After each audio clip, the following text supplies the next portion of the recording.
नमस्कार, मी जालिंदर धांडे. दैनिक प्रारंभ परिवारात आपल्या सर्वांचं स्वागत करतो.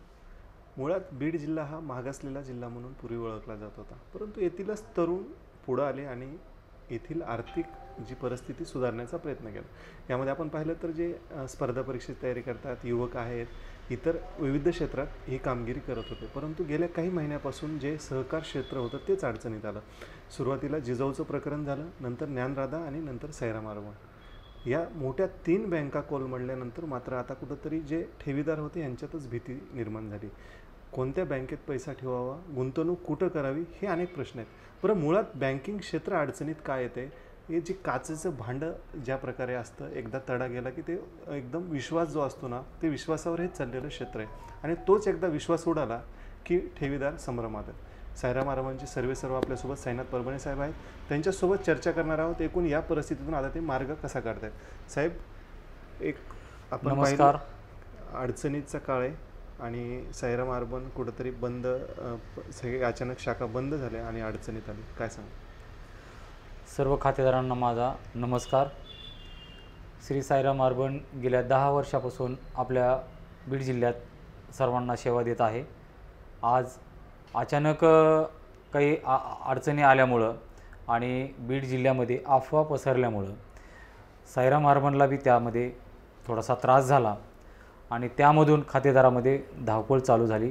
पैसे काढण्याची जी काही बँकेमध्ये रांगा लागल्या, तर सर्वांना आम्ही पैसे दिले, पण शेवटच्या क्षणापर्यंत आम्हाला काही लोकांना सेवा देता आली नाही. त्याबद्दल मी बाकी सर्वांचे दिलगिरी व्यक्त करतो आणि याच्यातून आपल्याला अजून बँकेतून सर्वांना पैसे कसे देता येतील, बँक कशी उभं राहील, याच्यावर मी पूर्णपणे आपल्याला तुमच्या सोबत आहे. सर, मुळात काय असतं, एखादी आपण संस्था चालवतो त्याचं मॅनेजमेंट होणं गरजेचं असतं. एखाद्या ठेवी घेतल्यानंतर जी लिक्विड असते ती 30 ते 40% ठेवणं अपेक्षित आहे. मग आपल्याला ह्या अडचणी का आल्या? जवळपास आमच्या 152 कोटीच्या ठेवी आहेत. त्यापैकी आमचं 85 कोटीचं वाटप आहे आणि ते खूप चांगल्या पद्धतीने वाटप आहे. आज कुठेही वशिला म्हणा, कोणाचं ओळखीने म्हणा कर्ज दिलं असा प्रकार नाही आहे. क्लिअर वाटप आहे. त्या वाटपातून आता वसुली येते आहे आणि चांगल्या पद्धतीने आपण तरुणांना उभा करण्याचं काम या बीड जिल्ह्यामध्ये केलेलं आहे. छोट्या छोट्या व्यावसायिकाला आपण चांगलं कर्ज दिलेलं आहे, त्याच्यातून त्यांचा व्यवसाय वाढवतात आणि ते करत असताना बाकीचं काय जे नियोजन असतं का, की जेणेकरून आपल्याकडे जर 100 रुपये आले असतील तर त्यातले 70 रुपये, 60 ते 70 रुपये आपण कस्टमरला वाटले पाहिजेत, व्यवसायाला वाटले पाहिजेत आणि 30 ते 40 रुपये आपलं फंडिंग आपलं ठेवलं पाहिजे. त्याचं लोकांच्या व्यवहारासाठी त्याचा यूज केला पाहिजे आणि तो फंडिंग आमचा व्यवस्थित होता. पण अचानक गर्दी वाढल्यामुळं ते जी लिक्विडिटी आहे ती लिक्विडिटी आमची कोलॅप्स झालेली आहे. पण आता जर ठेवीदार आहे त्याचा विश्वास उडाला आहे, आता त्याचा विश्वास परत बसण्यासाठी आता तुमचं कसं नियोजन असणार? आता आमच्याकडे गोल्ड लोन बऱ्यापैकी झालेलं आहे. ते गोल्ड लोनच्या माध्यमातून आम्हाला जवळपास 8 ते 10 कोटी रुपयाचा फंड उभा राहतो आहे आणि आम्ही 85 कोटी जे वाटप केलेलं आहे त्याचंसुद्धा आमचं वाटपचं वसुली होतं आहे. त्या वसुलीच्या माध्यमातून आम्ही जे ठेवीदार आहेत त्यांना तो पैसा आम्ही देणार आहोत. त्याबरोबर बँकेच्या काही प्रॉपर्टी आहेत, बँकेच्या संस्थेच्या जागा आहेत, त्या जागासुद्धा आम्ही विक्रीला काढलेल्या आहेत. त्या जागेच्या माध्यमातून येणारा जो फंड आहे तो फंड आम्ही खातेदाराला वाटप करणार आहोत आणि एकंदरीत सगळ्या गोष्टीचा विचार करून आम्ही जवळपास याचं सगळं मॅनेज करतो आहे आणि ते लवकरच आपल्याला आम्ही ते पूर्णपणे देण्यासाठी कटिबद्ध आहोत. तुमच्यावर असे आरोप होतात की ठेवीदारांच्या पैशातून कारखाना उभा केला, मौज मजा केली, मोठमोठ्या गाड्या घेतल्या, नेमकं काय प्रकार? साहेब, याच्यामध्ये माझ्या कारखान्याला 1 रुपयाचंही कर्ज नाही. माझ्या संस्थेतनं माझं जे काही कारखाना जे आहे, मी ज्या कारखान्यामध्ये जो काही हिस्सेदारीमध्ये आम्ही पार्टनरशिपमध्ये जे कारखाना उभा केला त्या कारखान्याला महाराष्ट्र बँकेचं कर्ज आहे आणि ते कर्ज रीतसर त्यांना घेतलेलं आहे. त्याला रीतसर आमच्या स्वतःच्या प्रॉपर्ट्या दिलेल्या आहेत आणि त्याच्या आमच्या सिबिलवर आणि आमच्या ग्रोथवर आमचं सगळं हे पाहून, व्यवहार पाहून महाराष्ट्र बँकेने आम्हाला कर्ज दिलेलं आहे. त्यामुळं बँकेतून कारखान्याला कुठेही कर्ज दिलेलं नाही आहे. माझ्याकडे सगळं बॅलन्स शीट आहे, सगळं व्यवस्थित आहे. त्याच्यामुळं तो एक विषय जो आहे तो अगदी चुकीचा आहे की ते बँकेतून कुठेही त्याला कर्ज दिलेलं नाही. आणि राहिला मौज मजेत, तर मला सुपारीचं सुद्धा व्यसन नाही आहे. मला पाहिलं असेल, मी एकदम स्वच्छ ग्रामीण भागातला शेतकरी कुटुंबातला मुलगा आहे की मला कुठलंही व्यसन नाही आहे. कुठलेही मोजमाजाचं नाही आहे. जे मी काही गाडी घेतली असेल तर आज मी एवढी मोठी संस्था उभी केली, त्या संस्थेचं प्रोफेशनल राखण्यासाठी आणि त्या संस्थेला आज कुठलाही एक 100-150 कोटीचा व्यवहार करणारा चेअरमन मोटरसायकलवर जर फिरला तर त्या संस्थेचं व्हॅल्यू वाढत नाही आहे. त्यामुळं नाविलाजाने मला एक गाडी घ्यावी लागली. ती गाडी मी कर्जामधून घेतली आणि माझ्या स्वतःच्या उत्पन्नातून त्या गाडीचे हप्ते भरतो आहे मी. असं काही कुठेही माझ्या आज 10 वर्षामध्ये कुठे मोजमजा केली किंवा त्याच्यासाठी पैसे खर्च केलेत किंवा अनावश्यक मी खर्च केला असं कुठेही आपल्याला आढळून आलेलं नाही. आणि हे सर्व जे केलं मी जे माझा अवांतर खर्च असेल, मी माझी स्वतःची दुकान आहे, त्या दुकान बँक नंतर आहे, माझा अगोदर व्यवसाय आहे, माझी शेती आहे, त्यातलं उत्पन्न आहे, माझा व्यवसाय आहे, त्या व्यवसायातून मी हे सगळं घडलेलं आहे आणि नंतर बँक आहे. 2006ला मी दुकान टाकलेली, त्या दुकानातून मी व्यवसायातून मोठं झालेलो आहे आणि 2013ला मी बँक टाकलेली आहे. म्हणजे 2006 पासून व्यवसाय सुरू करत 2013ला बँकेची स्थापना झाली आणि तिथून पुढे बँकेची सिस्टम मी सुरू करून सगळ्यांना आपल्याला विश्वासात घेऊन ही बँक आपल्यापर्यंत मी शेवटी माझ्या मुलाला वेळ दिलेला नाही, मी एवढा बँकेला वेळ दिलेला आहे. जेणेकरून मी परिवारासाठी कधी वेळ दिला नाही तेवढं मी खातेदारासाठी असेल, बँकेसाठी असेल, आपल्या सर्वांसाठी मी वेळ दिलेला आहे. आणि आपल्या सर्वांचा विश्वास होता म्हणून हे विश्वासावर मी निर्माण केलेलं आहे. माझं काही नाही, हे सर्व आपलं आहे आणि आपल्यासाठीच मी करतो आहे. मला कुठली हव्यास नव्हता, मला कुठला लोभ नव्हता आणि हे सर्व आपल्यासाठी, तरुणांसाठी, नवीन उद्योजक आहेत त्यांच्यासाठी करण्याची जी धडपड होती त्याच्यासाठीही मी सर्व वाहून गेलो होतो. पण याला गालबोट लागलं. आज बीड जिल्ह्यामध्ये सहकार पूर्णपणे आज ह्या आमच्या 2-3 प्रकरणामध्ये बदनाम झालेला आहे. याचं कोणाला आम्ही दोष देत नाहीत, पण जे काही खातेदाराने विश्वास ठेवला त्याला विश्वासाला आम्ही पूर्ण पात्र होतो, आजही पात्र आहोत, उद्याही राहूत आणि आपले पैसे आपल्यापर्यंत मिळतील ही मी तुम्हाला शब्द देतो. फक्त याला कारण असं आहे की आपण सर्वांनी थोडा संयम ठेवला पाहिजे. आमच्या कर्मचाऱ्याला थोडंसं मदत केली पाहिजे. बँकेमध्ये ते कर्मचाऱ्याला बसू दिलं पाहिजे, त्यांना व्यवहार करू दिला पाहिजे, तर हे सर्व होईल. नाहीतर अचानक सर्वांनी जर आक्रोश केला किंवा गोंधळ केला तर याच्यातनं व्यवहार होणार नाही, पैसे आम्हाला उपलब्ध करता येणार नाहीत. आणि मी कुठेही गेलेलो नाही, मी इथंच आहे. काही लोकांचा संभ्रम झाला किंवा तुमचा मोबाईल स्विच ऑफ केला. माझा मोबाईल चालू आहे. मधल्या 2-4 दिवसात माझा स्विच ऑफ होता का की माझी तब्येत खराब झालेली आहे, कारण माझं अँजिओप्लास्टी झालेलं आहे, मी डिप्रेशनमध्ये गेलेलो आहे. माझे कर्मचारी बी व्हायबल झालेले आहेत, त्यांना धीर द्यायचं काम करतो आहे. मी फेस टू फेस सगळ्यांना भेटू शकत नाही किंवा फोन करू शकत नाही, त्या फोनवर सगळ्यांना अर्धा तास बोलू शकत नाही का की तेवढी माझ्याकडे एनर्जी नाही आहे. जेणेकरून आपल्याला या आदरणीय धांडे साहेबाच्या माध्यमातून मी आपणापर्यंत पोहोचतो आहे, आपणापर्यंत हा मेसेज देतो आहे आणि हा सर्व आपण मला सहकार्य करताल एवढंच मी याच्यातून अपेक्षा व्यक्त करतो. आपले जे काही ठेवी असतील, जे काही व्यवहार असेल, मी 1 महिन्याच्या आत आपला वेळ घेतो आहे, परंतु ह्या गोष्टीला थोडंसं लगेच कोणी तयार होत नसतं. याला 2 ते 3 महिन्याचा वेळ लागू शकतो.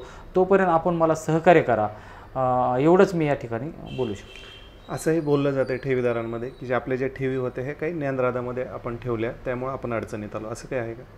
अगदी नक्कीच. माझ्या एकट्याच्याच नाही तर बीड जिल्ह्यातल्या ज्या काही संस्था असतील, का आमचं धोरण कसं असतं, आपल्याकडनं जे काही ठेवी घेतो तर ते जे काही त्याचं पर्सेंटेज असतं त्याच्यापेक्षा आम्हाला 1% अर्धा टक्का कोणी जर वाढून देत असेल तर ते नक्कीच पुढच्या बँकेमध्ये आम्ही ते असे सायकल फिरवत असतो.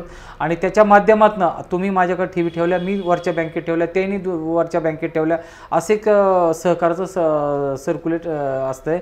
तर नक्कीच माझ्या त्यांच्याकडे आहेत ठेवी आणि त्यांच्याशी माझी चर्चा आहे. ते मला पैसे वापस देणार आहेत आणि ते आपल्यापर्यंत येणार आहेत आणि ते मी आपल्याला देणार आहे. आपण म्हणताय की 85 कोटीच्या आपण जे कर्ज आहे ते वाटलं आहे, हे कर्ज आपण नेमकं कोणाला दिलं?